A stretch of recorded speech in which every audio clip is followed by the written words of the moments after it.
no, like you're kind of forced into that because sex is on the table. And then so you in your mind, you put this image of your husband, you put this image of your wife, of what they look like. And so when they don't look like that, oh, that's not the person I'm supposed to be with. Mm-hmm. But God. And then finally, there's when you're dating and you're trying to meet different guys, you know, they may ghost you because you practice abstinence and you're not willing to wait. You know, and you know, she was definitely right. Like I was emotionally like leading her to a place to nowhere, basically. It does. Yeah, it's gonna be more painful for you because it's like you trying to hold a grudge and you're even more mad because the grudge ain't working. Yeah, you're trying to hold a grudge, and then it just, our energy is affected.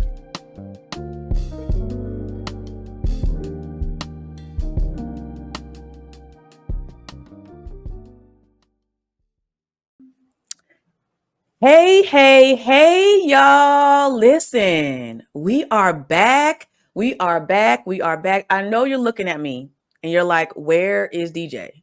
Where is he? Okay. No worries. He won't be on this episode today, but you'll be able to see him on future episodes, and he'll be here talking, yapping. We'll be arguing with each other, communicating, laughing, all the things again on the show. But for those who are here and are new and are just back with us, welcome back to another episode of When Marriage and Purpose Collide, the podcast where we empower and encourage Christian singles as they date with purpose and desire marriage. But listen, we get everybody who loves to listen in, tune in, and this topic is for everybody, okay? If you're looking at the screen, you're like, wait a minute, I think I know her. I think I know her. Some of you may, because I've been spreading the book around to everybody. Okay. She's been in book clubs with my friends and all this stuff. So if you're looking, you're like, I think I know her. Yes, it's Kelly Needham here. She's here. But before we get started, as we get started, listen, I'll share it after this. So I want Kelly, can you just introduce yourself to the people? For those who don't know you, go ahead and let us know who you are, what you be doing out here in these streets, Kelly. I don't even know. Maybe you could tell me. It's summer right now and I have 5 children. So what am I doing? I don't know. With life. What's happening? Oh my gosh. So I'm glad to be here with you, Lucretia. And I'm a mom. There's one thing you just learned about me. And I got 5 kiddos, ages 13 down to 1. So my life is very busy in the summers. So that's why I'm like, what even am I doing? Did I make dinner? Am I doing that today? What's the plan? I'm living on a calendar hour by hour. No, my life is very full and in a wonderful way. I love Jesus, met him when I was young and just was never the same, and have just been obsessed with how does that intersect with every area of my life. Met a man who we got married when we were 20, which is crazy. That's a whole other story. Yes. We were still in school and he was starting a music career, and fellow Jesus follower, and marriage was hard in the beginning and just got better every year for us. But year 1 was terribly hard. So that's a little bit about me. And then, we have 5 kids, some through just some biological and some adopted. We have 2 adopted boys from India as well. And when I'm not momming and cleaning my house, when I find little pockets of time, I'm usually reading or writing. So I have a couple books that are out and enjoy communicating that way. It's fun for me. Man, listen, I resonate so much with that. When you're not momming, right. Exactly, you got to find the pockets of time, okay? Right. Because it gets real. It gets so real. And I think you probably could even give a short mini course on how to time manage, with all that you got going on and how you're able to do it, because the struggle is real out here in the street. But when God gives you a calling, and when God gives you, the desire to do what you're supposed to be doing, it's just things happen to where you're able to work it out. And I see you working it out. And so I know it's not easy, but I thank you for you just coming on and sharing with us today. And so I want to share with the audience a little bit about how this happened. How did we get Kelly? Like, it's kind of a long story. I'm gonna try to shorten it up because I can be long-winded sometimes. But one of my good friends, she will be watching this, and she'll know who she is. One of my good friends, she hosted a book club some years ago. And she said, hey, you guys, there's this book that I want us all to read. And she posted it on Facebook. And at the time, I had so much going on. I was not able to do the book club. But I said, you know what? I need this book. So I ended up purchasing the book. She did the book club and finished it out. And so I'm like, oh my gosh, this is a game changer. The book I'm talking about, oh, where I was up there. Dang it. Is go grab it. Hold on. I'm gonna go grab it real quick. Because I need to Grab that book. grab the book. All right. I meant to keep it here because I need a page to look at. This will be edited because I can't sit properly. All right. It's called Friendish. Okay. Friendish. And you can see, look, all the papers. Look at all those tabs, man. It's falling out. It's doing things. All right. Friendish, excuse me, reclaiming real friendship in a culture of confusion. And so I read this book, made notes, did all the things. At the time, I was struggling with a friend, trying to figure out where we stood, what was happening. We'll get into that later. And I decided to go ahead and use what God gave Kelly to write in this book to help with my friendship. So I did the thing, I made the call, and that was life-changing for me. It was like we understood each other, we got on the same path with one another. There were some misunderstandings. It was like, I didn't know you felt that way. What can we do to make it better? And it was like, oh, that's all I needed to do. And since then, we've been on the right path in our friendship. And so that was that time, right? That season. And then for those who know my story and have followed my YouTube channel, you all know that I have denounced my sorority. And if you all know, for those who have been watching, or if you even denounced your sorority, fraternity, covenant, whatever it was, breaking away from sisterhood, from friendships that you've been with for a while, it's a lot. And so and personal relationships outside of the sorority also were impacted. And so I had to pick up the book again. And so I read it again. And in that reading again, I was like, you know what? Let's do a series. And then in that, I was like, let me see if Kelly would come on the show. Let me see if she would. So I sent her a message and I was surprised she got back with me. So I'm so thankful. So this is kind of how we got here. So y'all that's how we got here. All right. So if you've been watching the podcast, you all know what we do here is called confessions. This is our confessions, right? Confessions. And this is lighthearted. This is, we tell a story, a situation, or whatever it is about something that happened, something we wish would have happened, something we didn't want to happen, whatever it is. And so we usually invite anybody who's on to also share their confession. And so I'm going to go first. And so one of the things I have is, and kind of what you've already talked about, Kelly, is I'm ready for school to start. Yep. Can we jump on can we? I don't know. Has school started already? It hasn't, right? Nope. For you, No. when is it? One start? more week. I got 1 week. One more week. Okay. We got back to school night next week, and then school starts the following week. I'm ready. And the thing is, I started off with like, oh my gosh, I get to spend time with my daughter, because our son, he goes to preschool, so he's there. So have fun, child. But then she's in elementary, so there's no, after the 4 weeks of summer school, we have her now. And so I'm like, well, since I work from home, it's gonna be easier. Let's have her here with me. But I'm like, oh, we could do so many fun things. We could go to the park. We could do mommy daughter time. We could do all the things. And then, that's kind of run its course. Like, Yep. We had enough fun. Fun. The fun is good now. We're good. The fun is good. She's 6. The attitudes are happening. The demanding, the I want, I need is there. And so I'm dealing with it. I loved our moments together. We still will have another week or so to do all the things. I could plan something, but I am ready for her to go to school. It's time. It's time. Okay. So that's my confession. You're ready for her to go to school. Yeah. Ready for her to go to school. Everybody to go to school, actually. Yeah, seriously. Because I'm going to school. If they go to school, I got to go to school. But hey, I could do the things. Right. Yeah, my confession would be probably very similar right now. It is we're in the last week of summer and they're going to a new school this year. So new uniforms and all the school supplies for 4 children that are school aged. So that's a Wow. lot.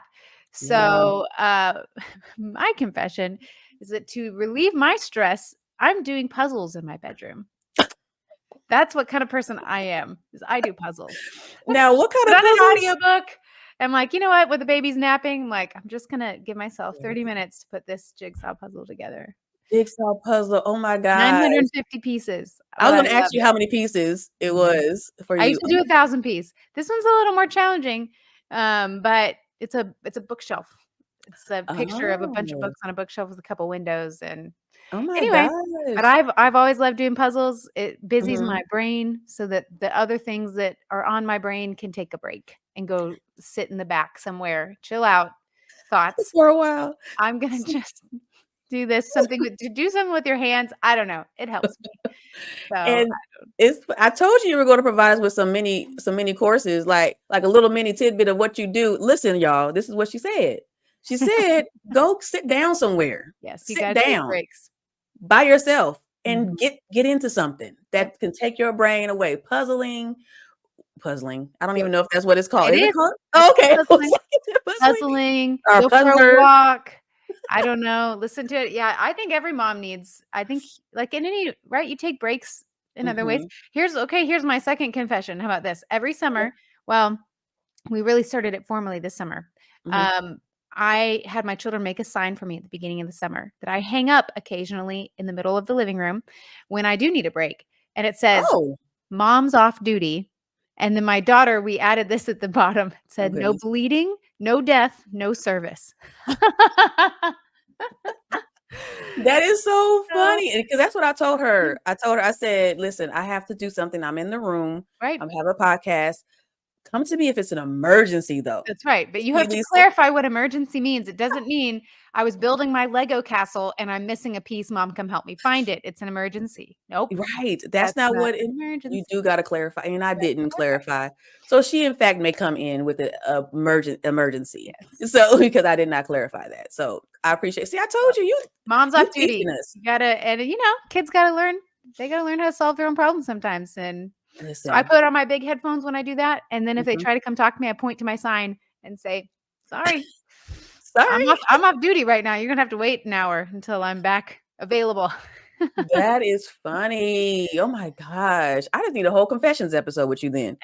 We need to make it part 2. Like anyway, so thank you so much for sharing your Yeah. confession. That I'm sure that helped a lot of people Mhm. with something. Okay. And take it, y'all, and run with it. All right. So there are 3 questions we love to ask our guests that come on so that we can relate to, the marriage and purpose side of things Mhm. of our podcast. So I'm gonna ask you, you don't have to be long if you're long, hey, do it. If the Holy Spirit leads, okay, let it go. But you don't have to be as long with it. And so when we're thinking of marriage and purpose colliding, what does that mean to you? I think that means what first comes to mind is, do you understand the purpose of marriage? What is everybody has a working definition. Yeah. You whether you are aware of it or not, Hmm. one, understand what you think the purpose is Hmm. for you globally, for the world, and then do you know what God's purpose is for it? That seems like a really important thing to figure out before you enter into that or pursue it.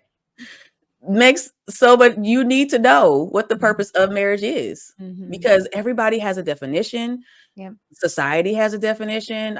We talking about a lot on the podcast Mhm. about just how Christians are having a hard time right now Mhm. because society is telling everybody what they think we should do. Yep. And then we're like, okay, what should we do? Mhm. And so that's important. So you're right. Get the definition, define it, go to the word. Okay, it's Yep. there. It's there. Yep. Okay, next question is what made you want to join this conversation and be on this platform today? Well, honestly, your testimony about how my book Friendish impacted your life, if I'm being honest, reading Okay. about that and hearing about how that was impactful in your life and wanting to talk more about that, I was like, yes, that sounds fun. I would love to talk to you about that. Yeah. And and thank you so much. And I can't wait to tell folks that they don't know yet. I put it out there. Hey, like the author of the book I'm reading is agreed to be on the podcast, but they didn't know who yet. And so I'm waiting till after this to tell her, and she's gonna be like, "Oh my gosh!" And so it's gonna be great. It's awesome. All right. The next question is, and kind of maybe flows with the first one, but we'll see. What are your thoughts surrounding the current state of singles and dating nowadays? What have you been Ooh. hearing? What's going on? I think it's challenging to be single right now, especially a faithful Jesus follower and single. Yeah. I think statistically, we have more singles than we've ever had in our country. So, I mean, it's just people aren't getting globally, at least in the States, people are not getting married as frequently, as young. Like they're just choosing not to do it.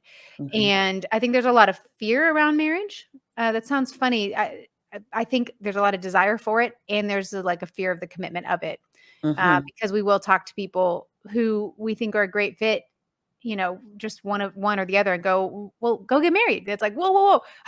My career is here and my finances here. And we're like, what? Whoa, this is why the hesitation? So my husband and I have a podcast as well, by the way. I don't know if you know that. And we just released a couple episodes about marriage and dating and kind of address that because we think more people should get married and should get married younger.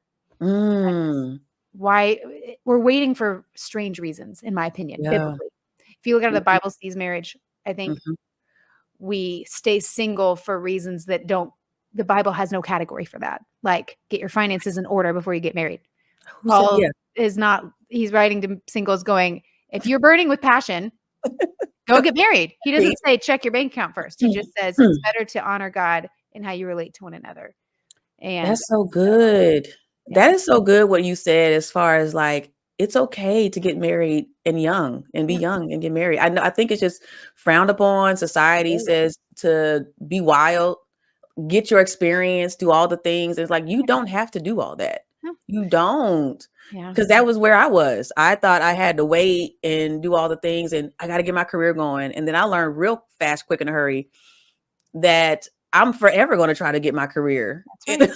Like, and what if getting married provides benefit for you and just having a partner in that space? So but marriage is compromise, of course, but compromise is not unto your detriment. It is unto your growth as a human being. And so, yeah, I think all those thoughts we have about why we're putting it off expose, I think, worldly ways of thinking that have just slowly seeped into our minds and hearts. And it's just good to take it back to the word and go, do I have a foundation for this way of thinking from the scriptures?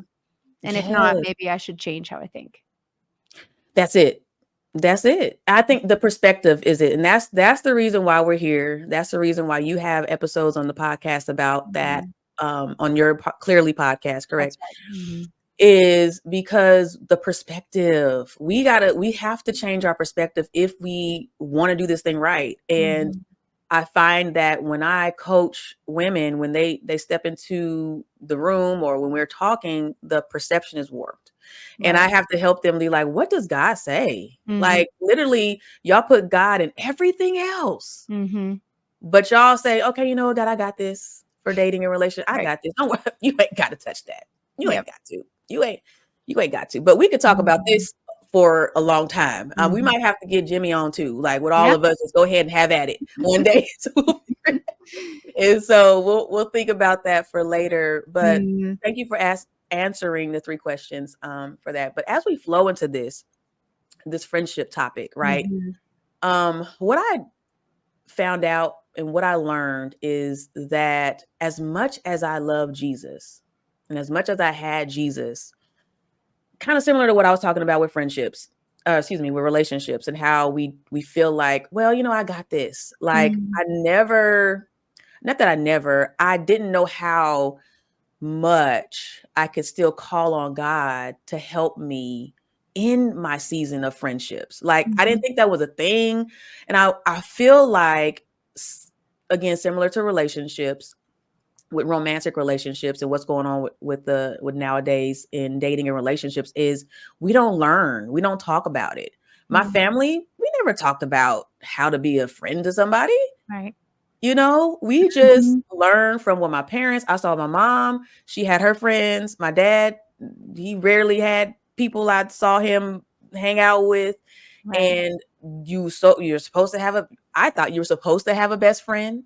Like, Mhm. and that person was supposed to walk with you throughout your Mhm. entire life. And that was supposed to be it. And so you never know until you're hit with it. And then when I was reading, I'm like, oh my God, it was so much unlearning Yeah. that I had to do. And I've been in this stage for the last year where I've been unlearning a lot, Mhm. so I can get back on the right page. So when we're talking about friendships and kind of also the dynamics of romantic relationships, dating, and even marriage, how do friendship dynamics even impact the relationships with our partner? Like, how does Mhm. that even play a part Mhm. in that? And what part does it play if it does? Yeah. Um, Friendships, I think, are a really important thing to consider in our lives holistically because it will affect so many areas of our lives. You know, the Proverbs warn us against um, who we walk with, who we hang out with. Mhm. Essentially, the message from the scriptures, especially through Proverbs, is who you spend your time with is who you'll become like. And Mm. so your friends have a loud voice in your life, depending on the health of your friendships and all that. But so those people in your life that are friends are trusted voices and counselors usually that will shape how you interact with um, potential partners when you're dating. Are they going to speak up if they're concerned? Are they not?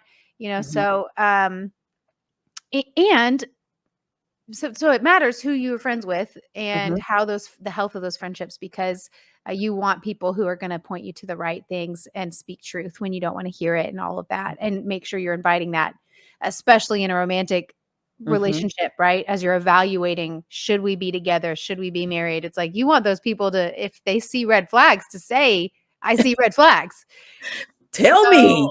please speak up, right? Mhm. At the same time, I think there is sometimes a temptation to drop friendships when you get a romantic relationship, right? Because you can Yeah. put all of your attention there, Mhm. and no relationship can bear the full weight of our relational needs. Mhm. A marriage can't, you know, a spouse can't be for you your everything. A boyfriend, a fiance, whatever can't be that. And so I think friends and just making sure you are always in healthy community, right? Having a community of Mhm. people that you Mhm. can lean on actually creates health in all those relationships. I think Mhm. that's true even for the best friend conversation, right? That you can't, it's not fair to pick one friend and put all your relational needs on them. We Right. were meant to live dependent on a plethora of people, not hundreds and hundreds. We can only handle so many relationships truly, Mhm. but it's never meant to be just on one person. And so, No, and that you yes, because it's never meant to be on one person. And mhm, I think the I think what's happening too, is something you said is the community aspect. Not mhm, a lot of people are understanding how community can help them, or right, even what the right community is. That you can have anybody. Like, communities can be anything, right? mhm, But the ones that support, uplift, who are godly, who, like, I talk about my single season a lot. If I did not have my community of women mhm, around me during my single season, I would have been, I don't know what would have happened as far as who I would have chose, because they were on me. They kept me accountable. right, And one of the major things that's happening with men, and y'all, men is in this conversation as well. So I mhm, know we're two women here, but this transcends across both genders. right, When we're talking about men and women, and community, like, I think that's lacking a lot of times when we want to go about it our own way. I don't mhm, want to have to check in with nobody. I don't mhm, want to have to be, and we're talking about accountability right, as well. Not a lot of people are wanting to be held accountable for that. mhm, And so, but that's what happens when you come into community. It helps, that it's refines you. mhm, It does all the things it's supposed to do to right, help to make sure that you're on the right path. So yeah, that's truth right there. Mm-hmm. for sure. And so, because it matters, your friends choosing who you need in your life and who needs to be there, it Mm-hmm. matters in your dating and relationships and in marriage. And Yeah. what I can say for sure is that friendships for me have always evolved. I've had friends because of moving, my parents moving from city to city, and then also going to college, and then finishing college, and then moving to another state. Like, it was Yeah. a lot, Hard. and yeah, very hard. And I feel like for me, friendships have been one of the hardest things Yeah. to figure out, Yep. you know? Very hard. And I think we don't have, as we get older, I think that sometimes we just learn to just deal with it. Like, okay, well, but you still have a chance to do it. My mom comes to me all the time. She's in her 60s and she still have friendship issues. So I know it's always Yes. a thing, right? So thank you for that. So I want to back up a little bit about tell us about your heart in being an author of Friendish. Mm. Like, what said, you know what? I want to write this book about, because it could have been in any season. It could have been after the 5 kids, Oh, I right? know. It could have been like, why then Yeah. Well, did, yeah. the short story is it was obedience to God, and I did not want to do it. Mm, So I don't know if that's surprising here, but and it was community. It was my friends who were looking at me. One friend in particular looked at me and said, "Kelly, I think you need to stop disobeying the Lord. And I think you need to write this book that you know ooh, you need to write." And I was like, ooh, "Oh, okay. Yes, mhm, Lord, I hear you." My husband is a musician. He had been touring and releasing albums and came to me one time. We went on a date and he said, "I've been talking to some mentors of mine. Again, community is important to us. And if there's anything I feel convinced of in this next season, it's that you need to write this book. And so I'm not going to make a new album this year so that I can be at home more with the kids and help so that you can do it." And I was like, "Okay, God, yes, I hear you." wow. So, and then the backstory of that is, they're really, I couldn't find what I needed Hmm, as I was dealing with friendship issues, mm, in my own life and then in others' lives. I was mentoring some college women, and they were having all sorts of relational issues in their friendships that I was like, "Okay, how do I walk with you through this?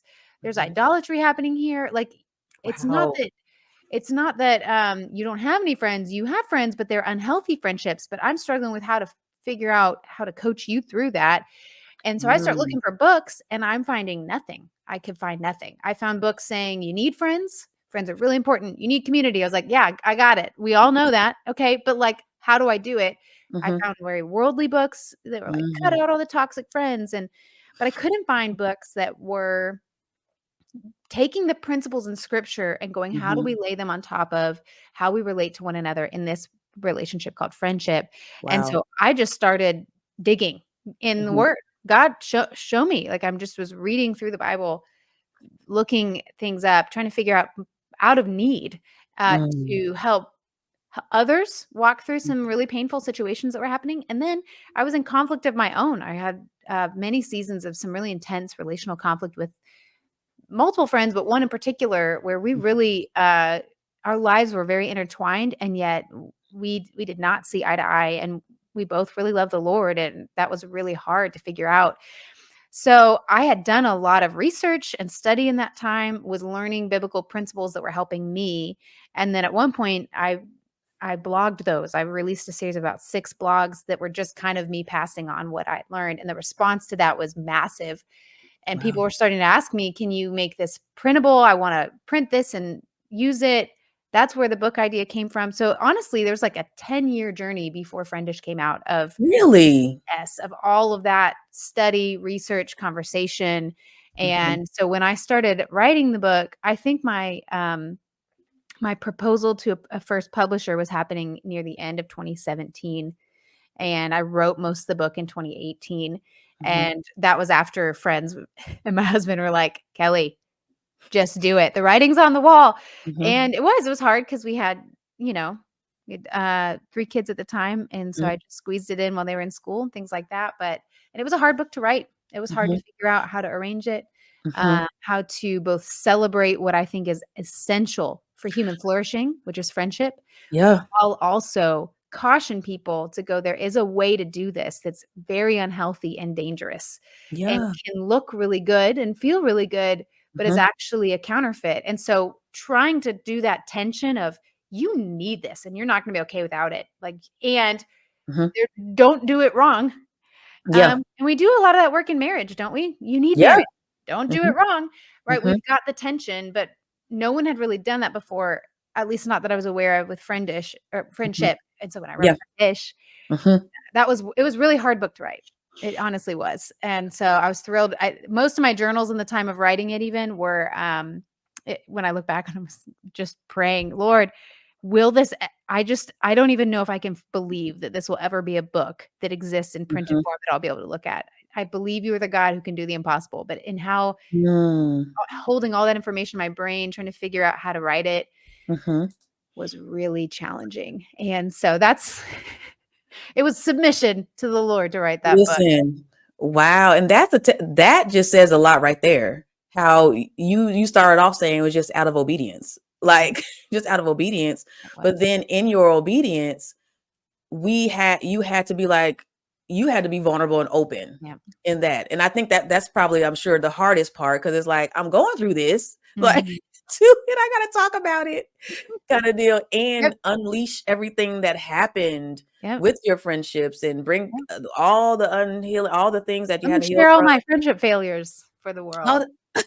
here you go, world. Like, Exactly. But yeah, I have my own wounds, right, that other people have yeah. inflicted on me, but that's not my story to tell. I felt really strongly Mhm. about that in the book. So it's like most of what you're hearing are here's when I look back and go, "I didn't handle that well." Let me tell you those Mm, stories, because yeah. we're all there, like you said, we're not taught how to be friends with people. We figure it out of need and necessity Mhm, usually, mhm. out of a desire to just make it through junior high, right? You're like, Yep, "I don't even care what the right way to practice friendship is. I just need to survive." Or yep. we just do what's modeled for us by people around us or by Mhm, culture, and a lot of those options are not healthy, but we just mhm. do what we see and find ourselves in weird situations where you're like, "What? That was strange. What happened?" And I don't know. We move on. We cut them out of our life. Yeah, We read a BuzzFeed article, and then we just go, "Okay, yeah.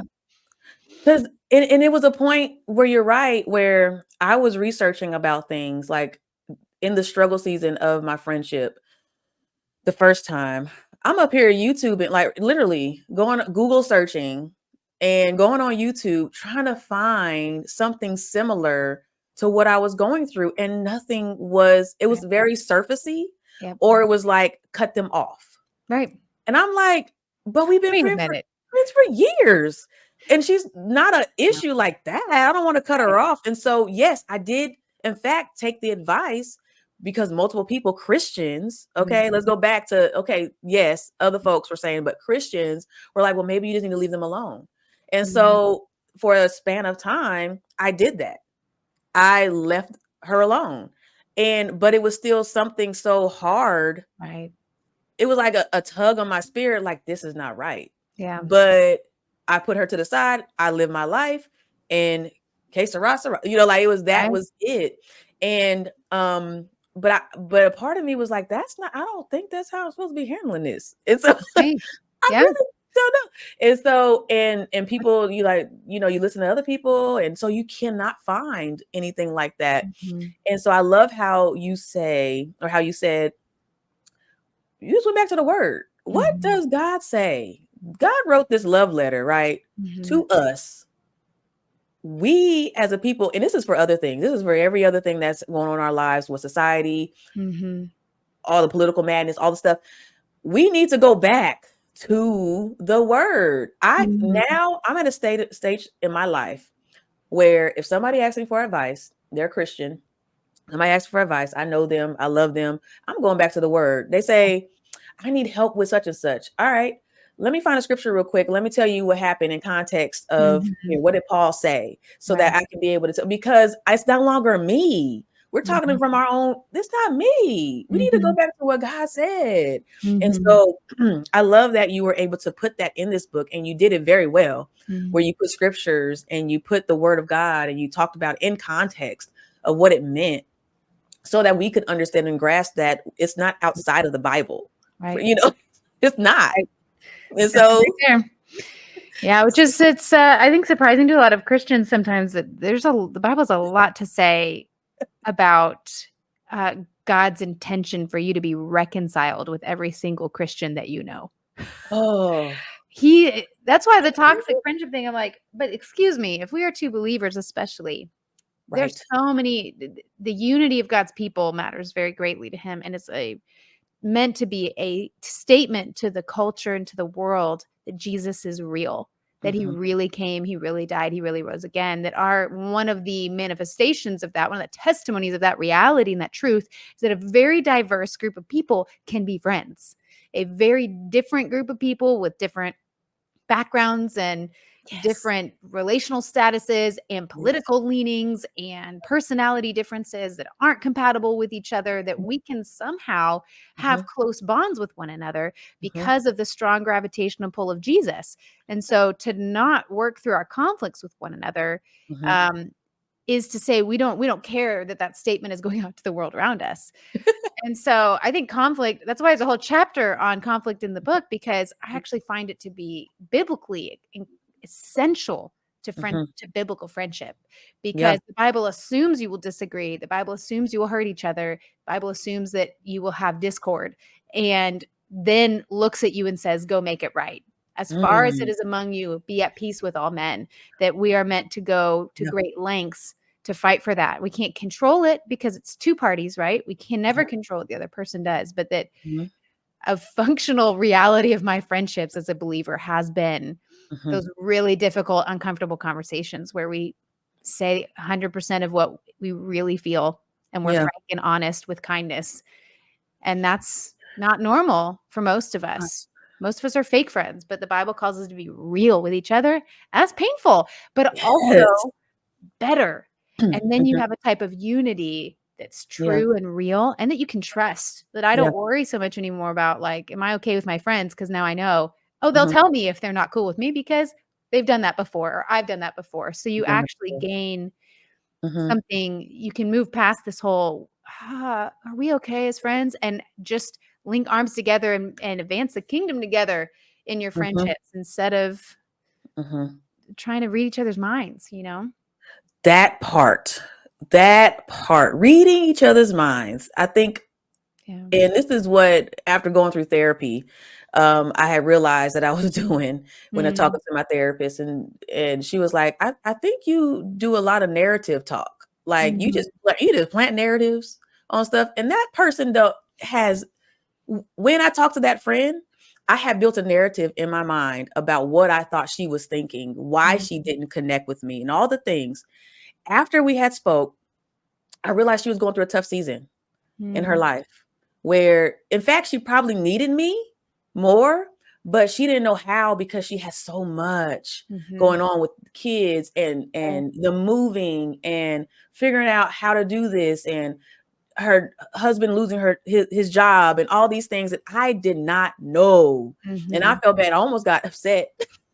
I'm like, girl, you know, kind of thing. But then I realized the grace that I had to give in that moment, because if I was in that situation, I don't know if I would be thinking so much to reach out like that so much. And it's more so like you had to be at a place to where you're like, we are in different seasons. And I think that's what happens with a lot of our relationships, or friendships rather, is we don't realize how we evolve in the different seasons. And like that friend that you had in your single season, she's going to be just different in her married season. She's going to be different. Right.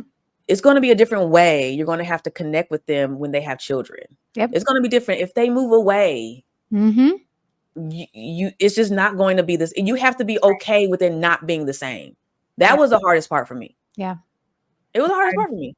Like, we don't have a category for things ending or changing. Most of us assume in any relationship, and especially in a friendship, you get to one level or one type, that is comfortable, and it always has to stay that way. So the idea of seasons in our friendships, or even seasonal friendships, we don't have much of a category for, but I think, again, the Bible does have a category for that. And for that, the eternal quality of our friendships is what enables that. If we are both in Christ, it's like, well, we do have what we both want is coming. Yeah. The, like, hang out forever without hindrance. That's coming. It's Yeah. just not right now. It's just not right now. Right Yeah. now, there's a different mission on the table than that. We're not home yet, but again, we don't let those realities sometimes impact our friendships like I think they should. Those are real biblical realities we're all familiar with, but they kind of live over here in this different category, and we don't let them impact the whole of our life, including friendships and relationships. And I think that hinders us as believers. It sure does. It does hinder us because we're missing out on what God can do in you. Yep. Like you talk about in the book, and what God talks about. I mean, about you should just be, you need to go back to Jesus in everything. That person is not your savior. Yep. Like, you know what I'm saying? So we hold them so at a high regard. We hold our friends in such a high pedestal, a high regard, that when things get low, she has to be there. Right. He has to be there. When things, and I realized that, I was like, reasons why I got mad with other friendships and things like that, I got mad and upset or felt like they weren't talking to me, or in seasons, because for so long, I used them first before going to Jesus first. And then they were there to pick me up when I was down, crying, whatever, transition seasons. And I would go to them. Then, okay, let me get into the word. Let me go pray about it. Let me use what she said to go. It was like, God was like, what am I here for? We got our order a little backward here. Yeah. What am I here for? Right. So it's something you said before, and I want to touch on, is the tension. Like, how do we handle tension? Like, we don't know, like, I feel something's happening here with us in our relationship. We're not the same anymore, or even they might have done something and you don't know, now you're avoiding them or whatever. Like, how should we handle tension? Yeah. Well, one of my favorite places to find encouragement and strength for my own heart is in the book of Ephesians, where Paul is speaking about the unity of the church and that we're members of one another. It's Ephesians chapter 4.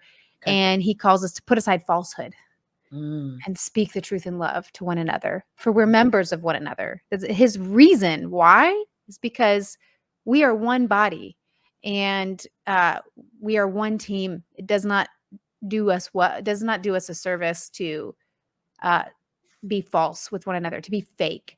And so if I've been offended by somebody, whether I even know it's intentional or unintentional, I might even have a sense of, that's a blind spot in my friend. I'm aware of that. I know she didn't mean anything by it, but I'm still like, it was wounding or it offended me, and I just hold that in and I start to let that impact. Maybe that happens again. And I'm like, oh, I don't really want to hang out with her anymore because that keeps happening.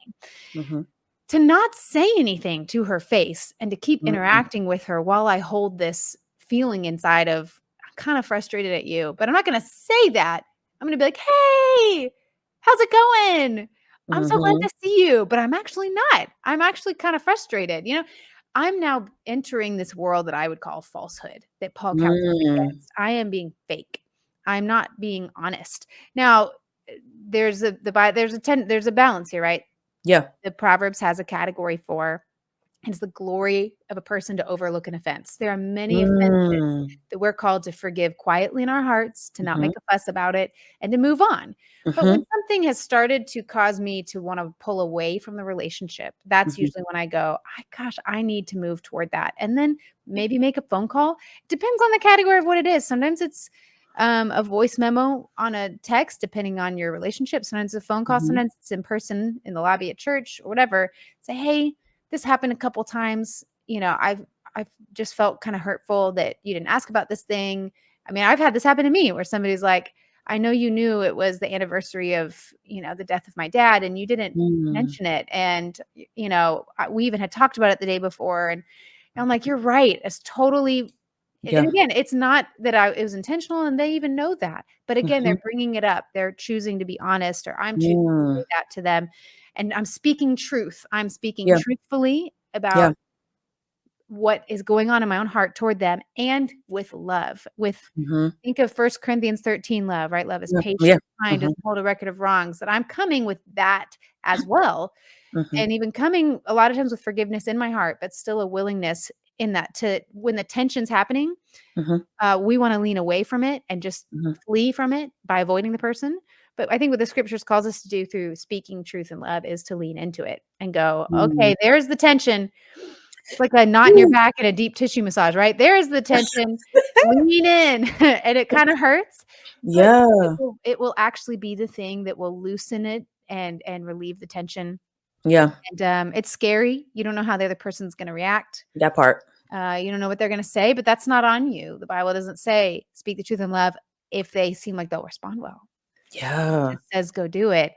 And Mhm. sometimes when I have those conversations, depending on the severity of it, right, how big of a Mhm. deal it is, I'll even say to that friend on the end of when I share what I need to is, hey, do you have any questions for me, or anything Mhm. you need to tell me about that I've done wrong, or do you want to just take a few days and just we don't even have to talk more.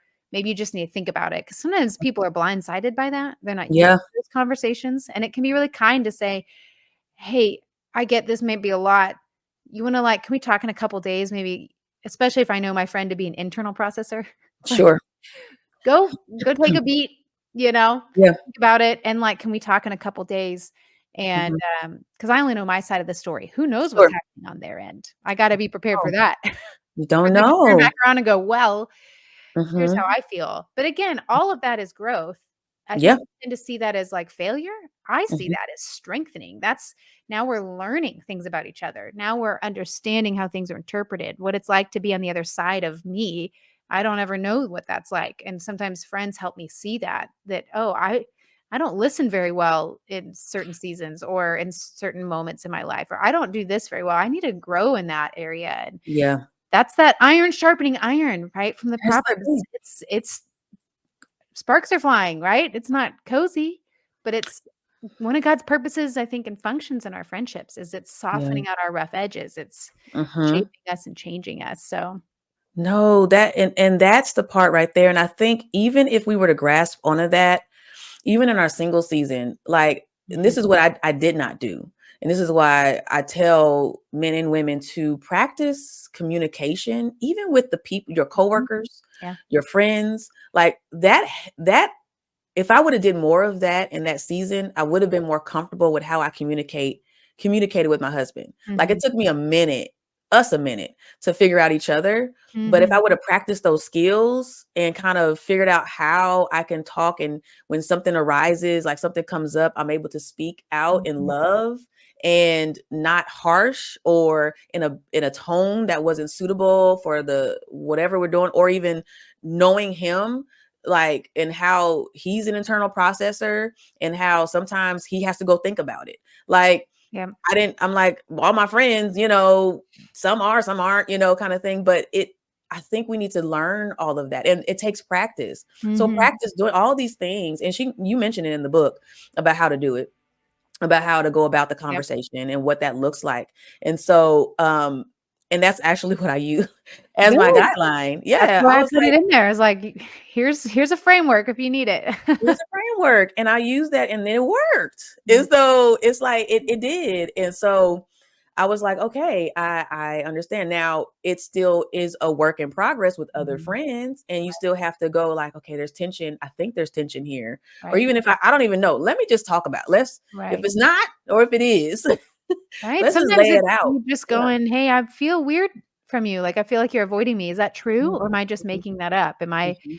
Is there something I've done that has offended you? And Yeah. I just want you to know you could tell me." Yeah. Sometimes other people say, "No, I'm just been really, really busy," or Mhm. this thing happened. But sometimes I did do something and they're like, they just needed the courage and the invitation to speak up and say what it is that's on their mind. And That's it. all of that is valuable and good. It's growth.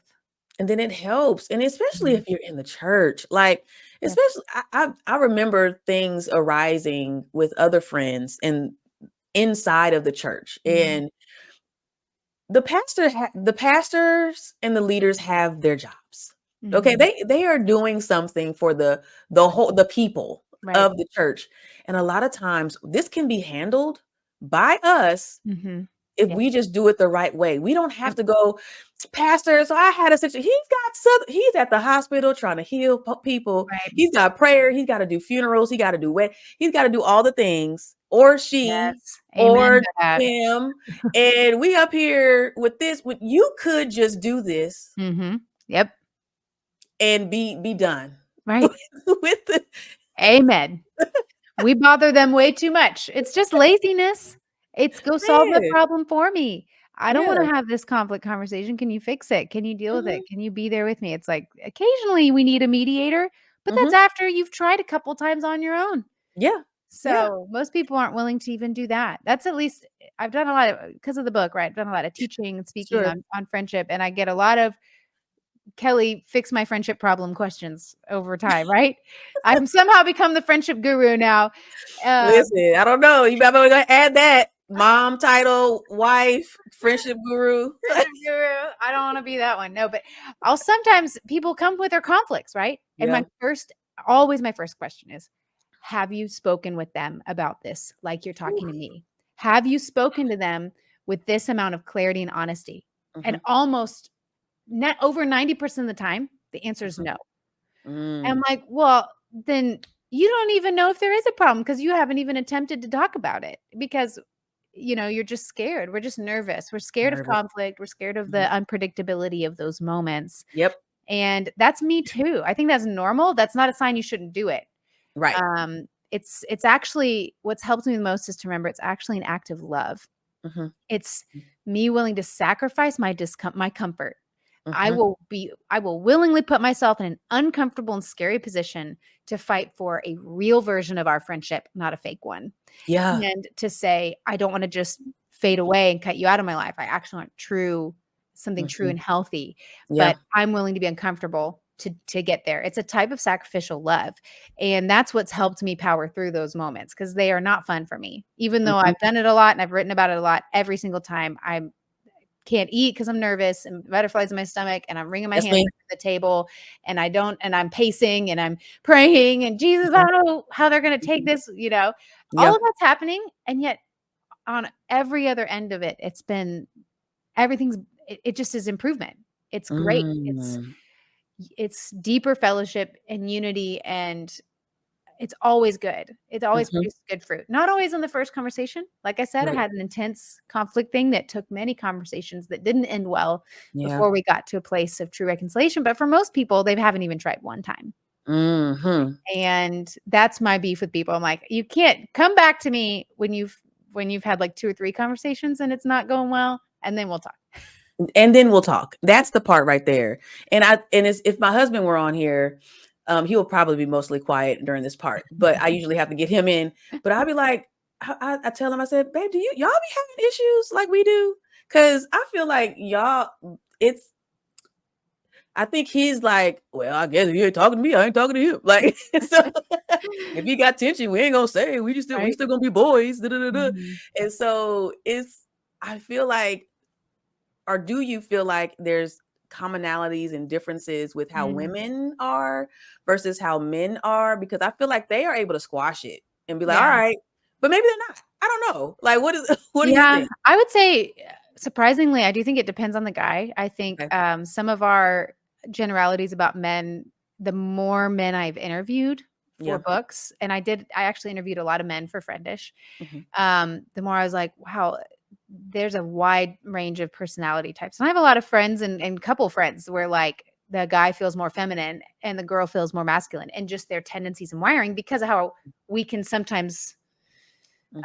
um unnecessarily categorize people. But Yeah. generally, I think a lot of men have an easier time compartmentalizing and able to just either deal with it on the spot and not feel Mhm. so afraid that it'll affect everything, Mhm. um, or just kind of move on from it quicker. I do think there's some truth to that for sure. Mhm. Um, at the same time, I will never forget the conversation I had with it was probably about 12 men. of different ages, actually in this room when I was researching for Friendish, and I just asked them a ton of questions, and I expected to hear very different answers. Mm. And I left that conversation going, wow, the root things happening in y'all's hearts around friendship are very, very, very similar to the women I talked to. The context is different. Yeah. The way you handle it's different. Okay. But a lot of the undercurrent is the same. Now, that wasn't true for every person in the room, but more than I expected. And the other thing that was interesting is almost every single one of them said, this is probably the first conversation I've had like this about friendship ever. We don't talk about friendship. You know, it's like that's kind of for many men to even verbalize an insecurity they have in a friendship feels extremely vulnerable, and they just don't do it. But I think because I was researching for this and they were willing to share, they all said it was really freeing to hear that other men also occasionally feel things like, well, why didn't I get invited to that? You know, and I hate that I care, but I do. Or, you know, why this, why that? But they don't talk about it. I think women feel more freedom to talk about those things. I think it's similar with sexual sin. Sexual sin is not a male issue. Biblically, it is a human issue. Yeah.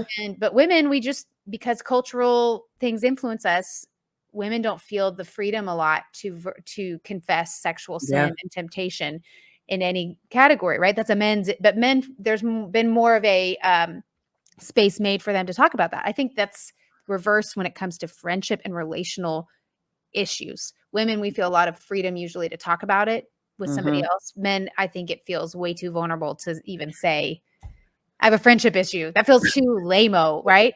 But it's like, you know, Paul had a lot of relational issues, and Jesus is betrayed by friends. And like, there's a lot of men having friendship issues in the scriptures. Yeah. You know, you've got intense relational emotions happening in a lot of men, and David and Jonathan. So it's like, there's a biblical precedent for that, but our current cultural time and place does not permit men, I think, to feel those things and process those things in the same way. At least it's created a hurdle for many men to feel willing to go there. But I think a lot of times that the issues are the same underneath, maybe some different contexts, but and I feel like that's correct, because now that I think about it, I do remember my husband feeling some sort of way that I was like, well, you didn't get invited with your other cousins to the, you know, and that's his friend. He grew up with them. So that's technically his family, friends, whatever.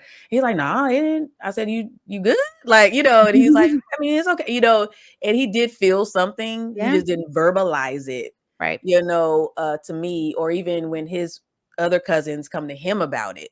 And they're like, bro, I wasn't invited, you know, da, da, da. And so it does that particular thing. Even the invite, I believe that's on the scale. Like if we had a 1 to 10 for men in friendship, invites would probably be in there for them. So no, thank you for sharing that. I know we're getting close to time. Are you okay with time? You're good? I probably need to go around 11:30, but okay, cool. I'm gonna do that. Okay. As far as, that's what I was going to bring up. Okay. So I was reading or looking at, I believe it was Psychology Today. And one of the reasons why friendships break up is because of selfishness. And so I related that to something when you talked about the signs of selfishness, and this is a whole thing in a chapter with its marks of a counterfeit in selfishness. And I wanted to talk about just the types of how we're selfish. And these titles that were made here, that was a lot for me, because I was like, oh my gosh, you labeled what I did. And so I'm going to go over a few. Let's do it. And I'm going to go over the three, and just a few of the summaries, because y'all going to have to get the book and read the rest. But so one is the demanding friend. And so you may be a demanding friend if you feel entitled to receive certain things from your friends. You have lots of expectations, whether spoken or unspoken. You keep tabs with friends, always aware of who owes the other. You feel the right to be angry when something inhibits your friendship. And you feel unwilling to be a friend when you're doing all the giving. The demanding friend. Okay. Okay. So y'all, if you're listening to this, we're going through it. You figure out where you stand. All right. Mhm. The divisive friend. All right. So I'm going to go to the summary. Mm, It says, you pick and choose your friends based on how they can benefit you. mm, You hesitate to welcome new people into circles of friends. You avoid forming friendships with people who are different than you. You avoid the hard conversations of speaking truth in love. You are a fake friend. We talked about that because mhm. it's too hard to be a real one. Okay. Whew. I've been all Well, these, by the way. So I mean, there's, yes, the dependent friend. All right. So this is the one. Okay. With this one is you cannot go more than a few hours without talking, texting, or hanging out. You need constant communication to be okay. You must share every single detail of life to feel connected and close. I'm gonna come back to that one in a minute. mm, I'm gonna pick a few more. You associate your well-being with your ability to be close to your friend. You become hostile toward anything that gets in the way of your friendship. You experience frequent and intense conflict in your friendship. All right. So mhm, that is the dependent friend. mhm, With these, um, you know, when you figure out who you are, how do you address this? Like, mhm. is it the same way where you said you got to cope, like you got to, I forgot the language of therapy talk, but anyway, you got to choose like, this is me. Like you got to Mm, make it official. You got to make it known which friend you are, and mhm. then kind of deal with that and go about life about like, what is the way since we know the three, how do you suggest we go about figuring this out, Right. figuring life out with friends?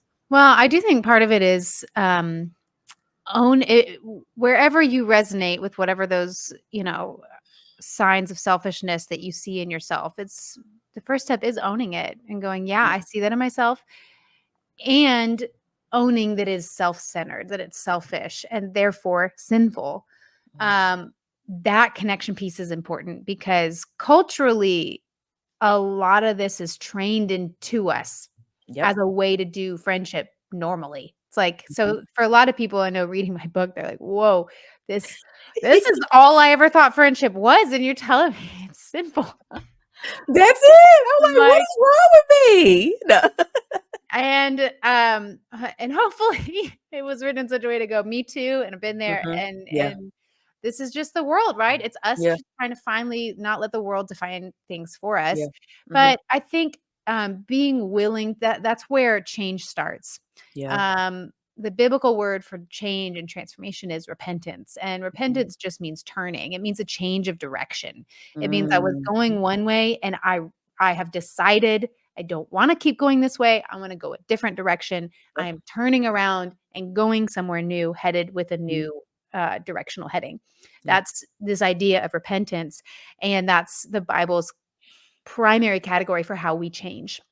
And uh, so the beginning is to have language for, yeah, I've totally been a divisive friend. I've maybe Mhm. called it something else. Mhm. I've maybe labeled it in a different way, more pleasing to me, but I prefer to do friendship this way. And I need to recognize doing it that way actually creates division in my communities as I pick and Mm. choose who I want to be friends with or avoid certain people because I want it this way or that way. I'm creating division, not unity in the places I go. And that is rooted in love for me, not friends. It's I want to do friendship so I benefit, not them. I need to be able to look at myself plainly and clearly and know that's the first step to change and to go, yeah, Lord, this is wrong. And to first recognize it's an offense to Him who made us to have healthy communities that showcase Him. So to first go, Lord, I'm sorry that I have not let the transformative power of the gospel come into this area of my life yet. And I've been doing it in such a way that's not pleasing to you. And would you pour out your grace again on me? These kind of Mhm. confessions for me, are happening daily, Yeah. just Christian life.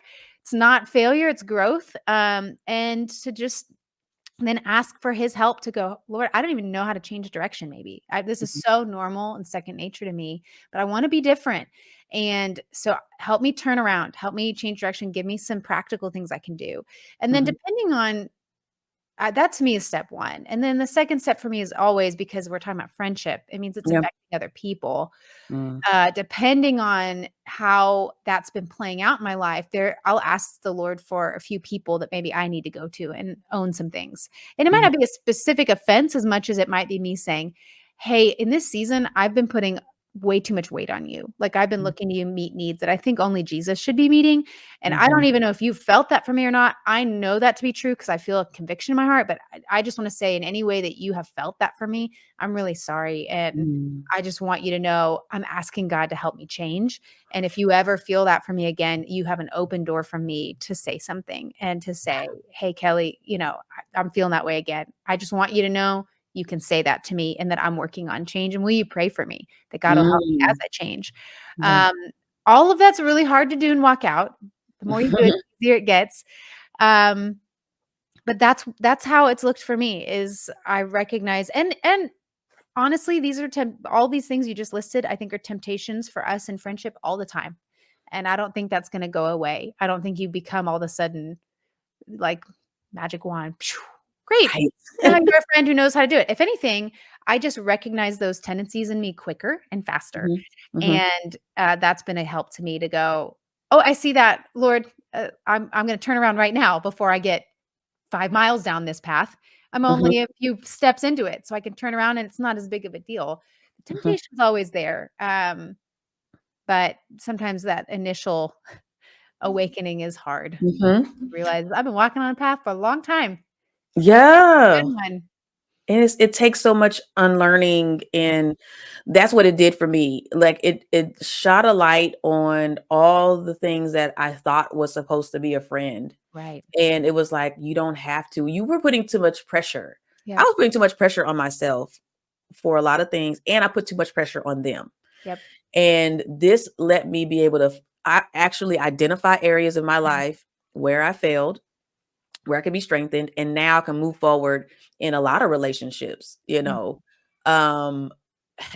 it this way. Once I identify who would own it, once I owned what I was, then it helped me figure out, oh, okay, that's why I felt like that. That's why I got triggered. Right. That's why, and it's going to keep going. And Yep. because I shared it a lot with my mom too. I'm like, Mom, it sounds like you're the demanding friend. Like, she's like, what? Try to get her to read the book too. But yes, so, oh my goodness, thank you so much. Again, we could go on for a long time. This is a workshop. This is a panel discussion. This is all the stuff you've done already for a lot of stuff. And so I really appreciate this conversation. This is going to heal. This is going to open up doors for a lot of people, men and women in this culture. We need this so much. And I'm really honored that you were able to talk about this. And as you all know, this is a series. So Kelly is jumpstarting the series of we don't know what we're going to call the series, but friendship series for now. Yeah. And we're going to have many other guests talk about friendships and how they navigated in the culture of confusion, and just with how Christ was able to come into their relationships, men and women. So stay tuned, y'all. But before you go, Kelly, you have another book I do. that we have not talked about yet. And this podcast is focused on purpose, marriage and purpose. I am a purpose coach along with a relationship coach. So the title is called Purposefooled. I believe there's a subtitle that I'm missing that I need to. So it's another long one. Why chasing your dreams, finding your calling, and reaching for greatness will never be enough. There you go. Oh, there you go. There you go. So can you talk about that? Like, what was your thought process with being an author to this book? What was God dealing with you with? And why did you want to present this out to the people? Because this is great. It again came from my own personal need of it, just like Friendish in some ways. I mentioned earlier that I got married at 20 and to a man who's a musician. In the first 10 years of our marriage, we toured as he had a music career, radio, TV, all of the things. And that was really hard for me because I really wrestled with, well, what is my purpose in that season? And that's really where the need for these truths from the scriptures came from, because I was the road manager and the merch manager and the behind the scenes person who no one really cared about. And I felt like he got to do the important work of sharing the gospel from stage. And here I was in this second class place, felt benched by God. I have more desires in my heart, God, and I think many of us feel that way. And so again, these are truths and purposeful that really have been gifts to me to thrive in life in every season. And I think the culture and even the Christian culture around us, the primary message we hear is your purpose is what you do. When we think, what's my purpose in life? Almost every one of us immediately thinks, what am I called to do? Mhm. But that is a very privileged way of thinking. Most of the world around us, Christians who are living in developing countries or in places of poverty, that's not even, they don't have an option to decide what they would like to do. And so that means it cannot be truth. So that's kind of sent me on a journey to go, then how would I answer that question? What is my purpose? And for me, that answer has been, my purpose cannot be tied to what I do. It cannot be tied to verbs. Yeah. It has to be tied to a noun, that I wasn't made to do something, but to know someone, that my purpose is actually a person. Yes. And that doesn't mean I have nothing to do in life, but that to me changes everything about what I do, why I do it, how I do it, and where I find fulfillment in what I'm doing. Because everybody in the world has things anyone listening to this, you and me, this is a fun part of the day. We get to have a conversation about things that matter. But you know what? We're both moms, and we're going to have to do the rest of the day. A lot of things that aren't our favorite things to do, and that we might not feel that skilled at doing, but they're still responsibilities. Yes. And is God not in that? And does he not have purpose for it? He absolutely does. Yes. So I think that how you answer this question, what was I made for? Mhm. It's gonna change. It's a type of theology that's going to impact your everyday in huge ways. And and I have found that to be true. So really that book is the fruit of me wrestling with that from the earliest stages of my adulthood in my early 20s. And then going, here are the biblical truths that have given me counsel and comfort and infused my life with purpose and meaning, not just in the fun moments. That's what that book's about. And that's the part right there. Yes, I can't wait. It's another unlearning. It sounds like you did it with Friendish. Now I got to do it again. Purposeful. So I appreciate you for being here. So listen, Kelly, thank you so much for sharing about the new book you have. And y'all go out and get it. I'll put the link in the description for those to go grab it. Both books, actually. And can you find the final thoughts for you? Let people know how they can reach you if they need to get a hold of you or talk to you or whatnot. Yeah. And anything else you want to tell to our audience? Yeah. Well, you can find me and my husband on our own podcast called Clearly. You can search the Clearly podcast, and we dig a lot into the Bible a lot. As you can tell, that's a lot of my way. What does the Bible have to say about this? Because that's going to help me. So we do topics, but we do a lot of deep dives into the scriptures and some difficult things together. And then I'm mostly on Instagram, also on Facebook. You can find me there and connect with me there. And then you can also check us out on our website, jimmyandkelly.com. We'll have a lot of additional resources, videos, things like that. So yeah. All right. Thanks for having me on the show. No problem. We appreciate you. Thank you so much, Kelly. And listen, y'all, tune in for another episode. Y'all be here, be back. All right. We love y'all. Thank you for tuning in to When Marriage and Purpose Collide, the podcast. We out.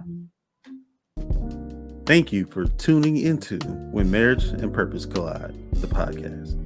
Click on the links in the description to learn a little more about us.